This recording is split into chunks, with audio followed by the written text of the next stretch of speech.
we have the Rise United Financial Wellness cohort coming up. And the first class is February 21st. Okay. And then there's one each month. So the next class, I think, is March 21st. And then the last class is April 25th. Right. So you can register for those classes on our website.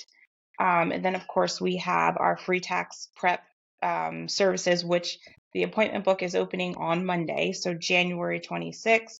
And yeah, like we have plenty of events that are coming up. It's just going on our website and clicking the events tab, plenty of volunteer opportunities. I always encourage people to go to the website to check out what we have, or reach out to our team directly. You can reach out to me, and I can always connect you to who you're trying to get a hold of. But those are the two that we have coming up. I would definitely say take advantage of the two if you're in our community, because again, it's a really great resource. Share with us the website that they could.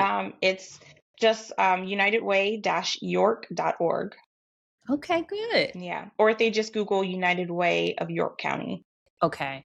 So we'll make sure. And actually, they might have to put York County, PA, because there is a United Way of York County, South Carolina. I did realize that too recently. Yes. Okay. Yes.